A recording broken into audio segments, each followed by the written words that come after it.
लोक में सबका हार्दिक स्वागत है। सबके मंगल भक्त की कामना के साथ दोस्तों, गीता के सार के अनुक्रम में भगवान श्री कृष्ण द्वारा अर्जुन को ज्ञान देने की जो भाव हैं वो गीता सार में बड़े ही अद्भुत और रहस्यमय ढंग से अर्जुन को पूर्ण मानवता के भावों को से संपन्न करने के लिए अनेक प्रकार की शिक्षा और सीख देते हैं, ज्ञान देते हैं, शिक्षा देते हैं। एक जगह उन्होंने कहा है कि हे कुंती पुत्र, तुम यदि युद्ध करने की प्रेरणा किसी प्रकार के जब कुरुक्षेत्र के रण में पांडव और कौरवों के बीच में युद्ध होता है तो भगवान श्री कृष्ण ने अर्जुन को बताया कि युद्ध के दौरान कोई अपना और पराया नहीं होता है। आत्मा और भौतिक शरीर के बारे में बताया, जन्म मृत्यु के बारे में बताया, लाभ हानि के बारे में बताया, अनेकों ज्ञान से संचित किया। तब उन्होंने कहा कि तुम यदि युद्ध में मारे भी जाओगे तो तुम्हें स्वर्ग की प्राप्ति होगी। तो यानी हतो वा प्राप्त से स्वर्ग। और अगर तुम जीत जाते हो तो तुम अनेक प्रकार के भोगों से अपने जीवन को समर्पण बनाओ। यदि तुम जीत जाते हो तो पृथ्वी के साम्राज्य का भोग करोगे। अतः दृढ़ संकल्प करके तस्माद उत्तिष्ठ कौन्तेय युद्धाय कृत निश्चय। दृढ़ संकल्प को अपने अंतःकरण में विराजमान करते हुए युद्ध करने का निश्चय करो। किसी प्रकार का पश्चाताप करने की आवश्यकता नहीं है। दूसरा स्वरूप उन्होंने बताया दुख, यानी सुख दुखं समम कृत्वा लाभ लाभो जया जयो ततो युद्धाय पूजस्य नैवं पापमा इच्छसि। यानी तुम सुख या दुख, हानि या लाभ, विजय या पराजय का विचार किए बिना युद्ध के लिए युद्ध करो। किसी प्रकार का अपना पराया, अपने अंतःकरण को भुला करके सबको समान दृष्टि से देख करके ऐसा करके तुम्हें कोई भी पाप नहीं, अर्थात तुम किसी प्रकार से भी पाप के भागी नहीं हो। और उन्हें यह भी कहा कि निष्काम भाव से कर्म करना, निस्वार्थ और स्वार्थहीन होकर के कर्म करना बता रहा हूँ, उसे सुनो। हे प्रताप पुत्र, तुम यदि ऐसे ज्ञान से कर्म करोगे तो तुम कर्मों के बंधन से अपने को मुक्त कर सकते हो। अनेक प्रकार के जो कर्म के परेशानी के बिना संकोच के, बिना किसी ध्यान को अपने अंतःकरण में रखते हुए, यानी अनेकानेक जन्मों तक इस तरह इंद्रिय वृत्ति करते हुए कोई महात्मा भगवान कृष्ण यानी वासुदेव की शरण में जाता है, जिससे परम सत्य की खोज पूरी होती है। तो अर्जुन ने कृष्ण की शरण ग्रहण करके पहले ही उन्हें गुरु रूप में स्वीकार कर लिया था। तो शिष्यस्तेऽहं साधि मांग त्वांग प्रपज्ञम, यानी फल स्वरूप कृष्ण जब उसे बुद्धि योग या कर्म योग की कार्य विधि बताएंगे या कृष्ण की इंद्रिय वृत्ति से के लिए किया गया जो भक्ति योग है, यह इंद्रिय या बुद्धि योग का वर्णन किया गया है, जिसमें इसे भगवान के साथ प्रत्यक्ष संपर्क बना गया है, जो सबके हृदय में परमात्मा रूप में विद्यमान है। किंतु ऐसा संपर्क भक्ति के बिना संभव नहीं।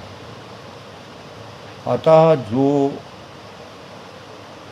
भगवान की भक्ति का दिव्य प्रेम भक्ति में या कृष्ण भावनामृत में स्थित होता है, वही भगवान की विशिष्ट कृपा से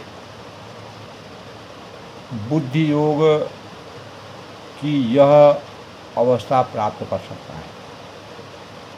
अतः भगवान कहते हैं कि जो लोग दिव्य प्रेमवश भक्ति में निरंतर लीन रहते हैं, उन्हें ही वे भक्ति का विशुद्ध ज्ञान प्रदान करते हैं, और इस प्रकार भक्त सरलता से उनके चिदानंदप्रद धाम में पहुंच सकते हैं। तो इस प्रकार इस ज्ञान से उनके चिदानंदमय धाम में पहुंच सकते हैं, और इस प्रकार बुद्धि योग भगवान कृष्ण की भक्ति है, और वहीं पर उल्लिखित जो सांख्य शब्द का या नास्तिक कपिल द्वारा प्रतिपादित जो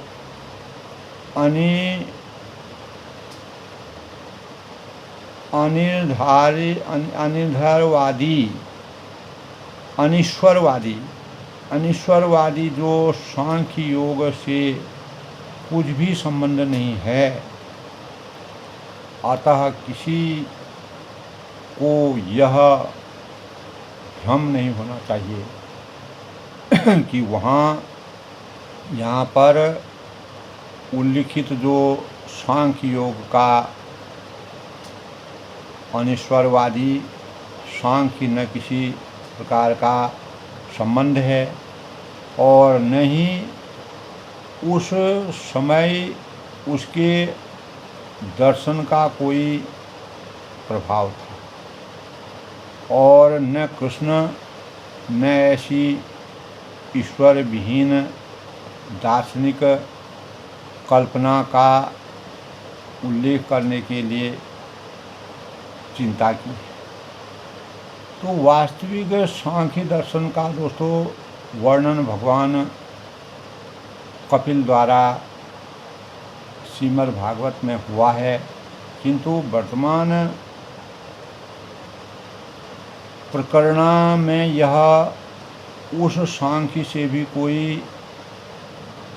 कोई सरोकार नहीं।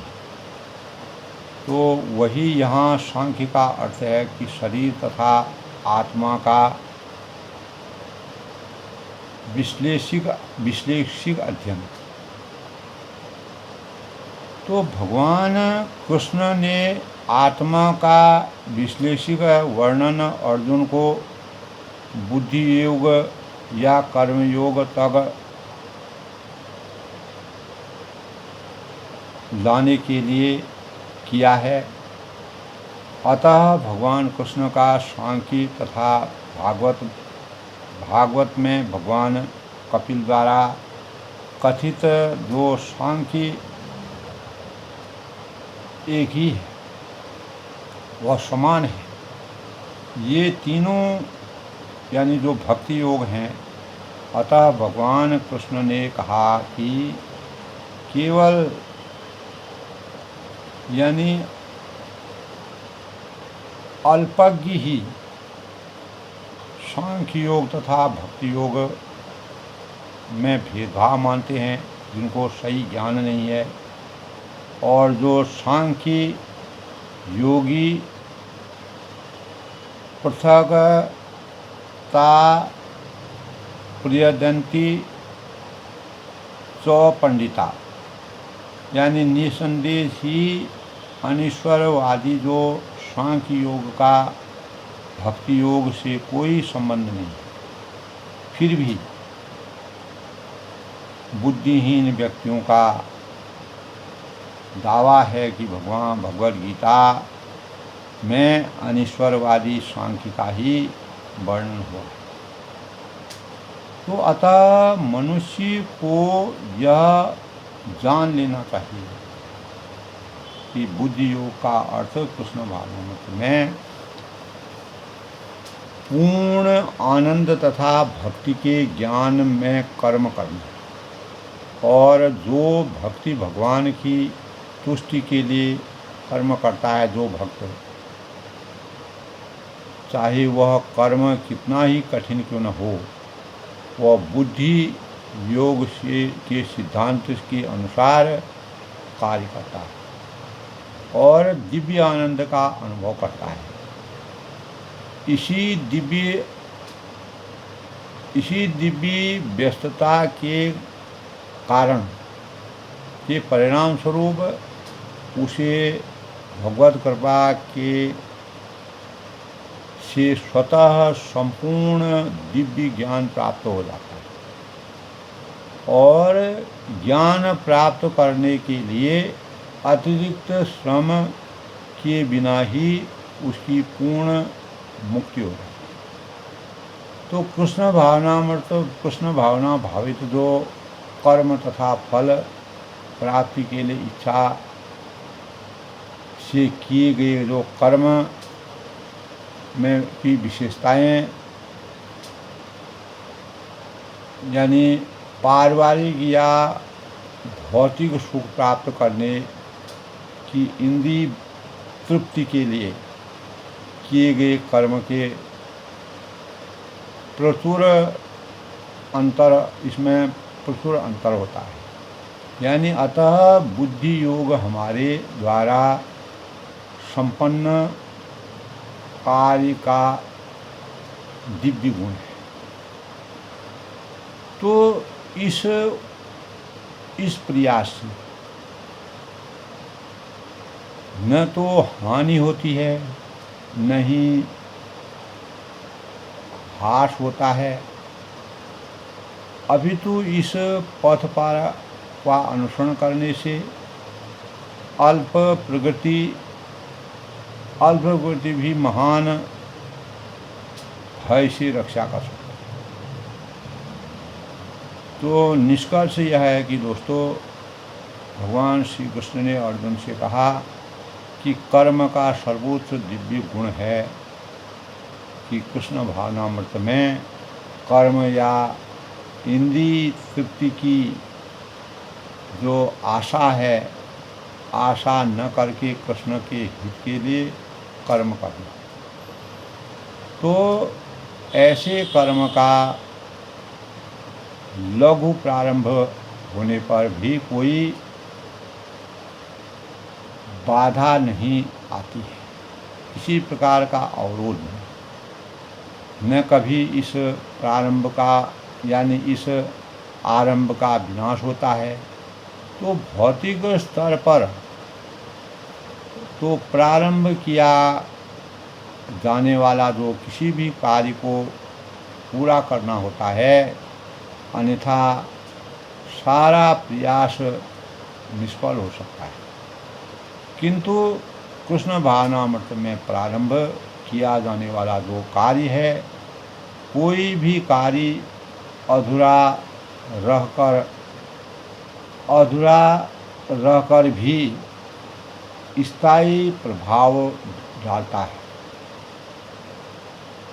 अतः ऐसे कर्म करने वाले जो कोई भी हानि ऐसे कर्म करने वाले को किसी प्रकार की कोई क्षति नहीं होती, चाहे वह कर्म अधूरा ही कर्म न रहता। यदि कृष्ण भावनामृत का 1% भी कार्य पूरा हुआ हो या उसका स्थायी फल होता है, तो अतः अगली बार में दोस्तों प्रतिशत से शुभारंभ हुआ हो तो उसका स्थायी फल होता है। तो अतः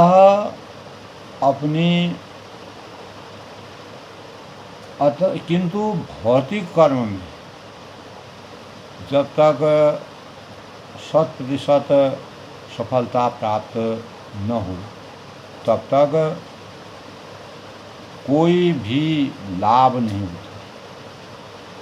तो अजामिल का उदाहरण है। अजामिल की कृपा से दोस्तों जो उसे 100% लाभ मिला, और इस संबंध में इस विषय में भगवद गीता में श्रीमद् भगवद गीता में एक अत्यंत सुंदर बात कही गई है कि यदि कोई अपना धर्म छोड़कर कृष्ण भावनामृत में काम करता है और फिर काम पूरा न होने के कारण नीचे गिर जाता है, तो उसमें उसको क्या हानि होती। और यदि कोई अपने भौतिक कार्यों को पूरा करता है या उसमें उसको क्या लाभ हुआ, अथवा जैसा कि ईसाई लोग कहते हैं कि यदि कोई अपनी शाश्वत आत्मा को खाकर शाश्वत आत्मा को खोकर संपूर्ण जगत को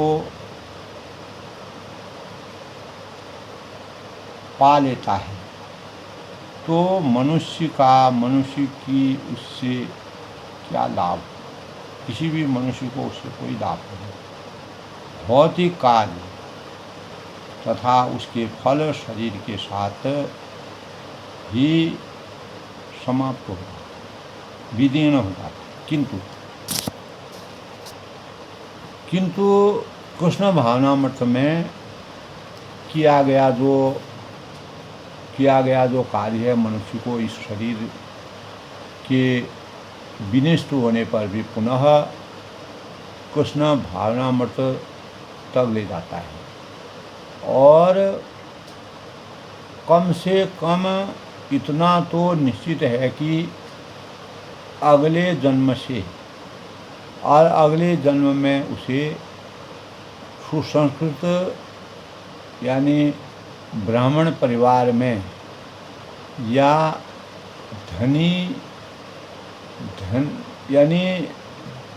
मानी यानी जो बहुत ही धनवान कुल है में मनुष्य का शरीर प्राप्त हो सकता है, ऐसा कृष्ण भावनामृत में कहा गया, जिससे उसे भविष्य में जो ऊपर उठने का जो अवसर है वह प्राप्त हो सके।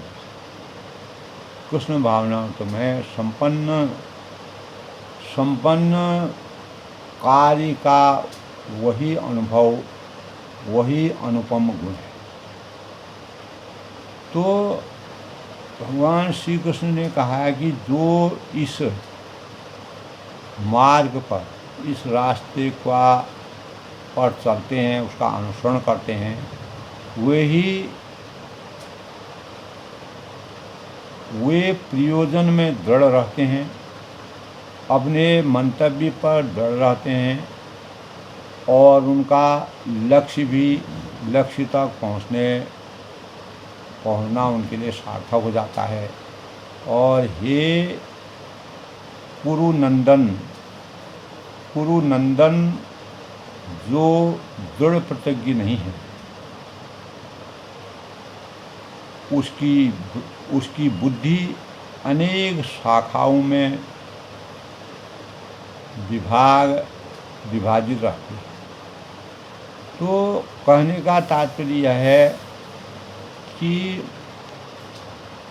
वह दृढ़ श्रद्धा की कृष्ण भावनामृत द्वारा मनुष्य जीवन का सर्वोच्च सिद्धि प्राप्त कर सकेगा।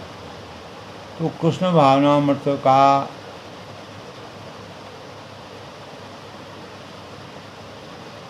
की वृद्धि यही कृष्ण भावनामृत की वृद्धि कहलाती। तो चैतन्य महाप्रभु ने दोस्तों कहा है कि श्रद्धा शब्दे विश्वास कहे सदृश निश्चय और कृष्णं भक्तिं के लिए सर्व कर्मं कुतो हता। यानी श्रद्धा का अर्थ है किसी अलौकिक वस्तु में अटूट विश्वास। जब कोई कृष्ण भावनामृत के कार्य में लगा होता है तो उसे परिवार, मानवता और राष्ट्रता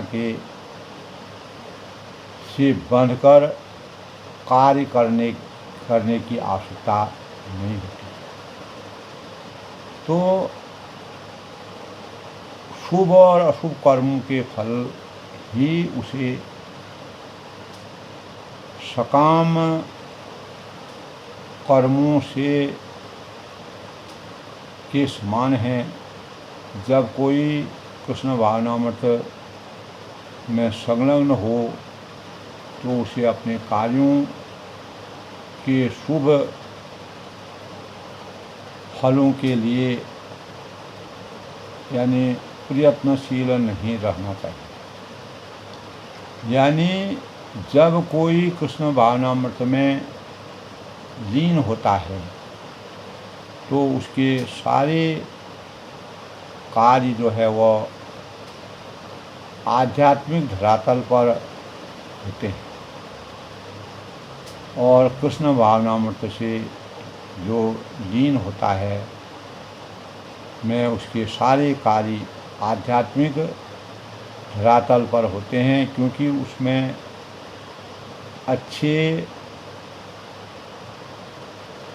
अच्छे तथा बुरे का द्वैत नहीं रह जाता है। तो कृष्ण भावनामृत की सर्वोच्च सिद्धि देहात्म वृद्धि का त्याग है, अर्थात कृष्ण भावनामृत की प्रगति के साथ यानी क्रमशः यह अवस्था स्वतः प्राप्त हो जाती है।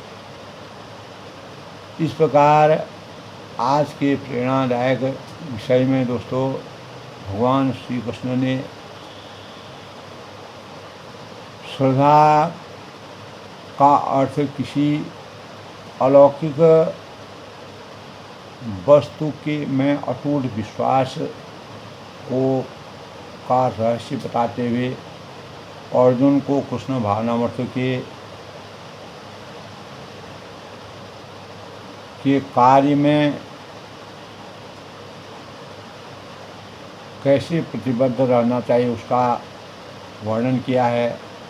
आज के प्रेरणादायक विषय में भगवान श्री कृष्ण ने अर्जुन को किस प्रकार से कुरुक्षेत्र की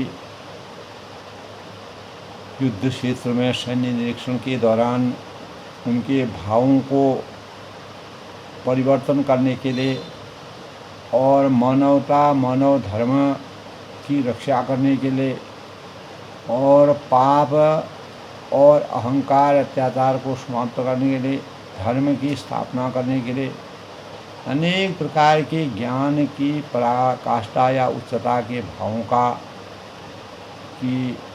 को समझा करके बुझा करके उनके ज्ञान को बढ़ाने का प्रयास किया। चैतन्य महाप्रभु ने अर्जुन और कृष्ण भगवान के बीच की कड़ी बन करके इस रहस्य को मानव चेतना तक पहुँचाने का प्रयास किया। आज के प्रेरणादायक विषय में कौरव और पांडवों के बीच के युद्ध के में भगवान श्री कृष्ण किस प्रकार अर्जुन को ज्ञात यानी ज्ञान की उच्चता से परिपूरित करते हैं और अपने दृढ़ यानी श्रद्धा का अर्थ किसी अलौकिक वस्तु का अटूट विश्वास है। जब हमारे अंतःकरण में यह भाव अवतरित होंगे हम निश्चित ही अपने कर्तव्य पथ पर अवतरित होंगे कर्तव्यों का निर्वहन करने में। तो आज के प्रेरणादायक विषय में मैं सबके मंगल दोष की कामना करता हूँ। इसी प्रकार गीता के सार की समीक्षा करते रहेंगे और सबका अभिनंदन सबका स्वागत सब लोग के मंगल भविष्य में कामना करता हूँ।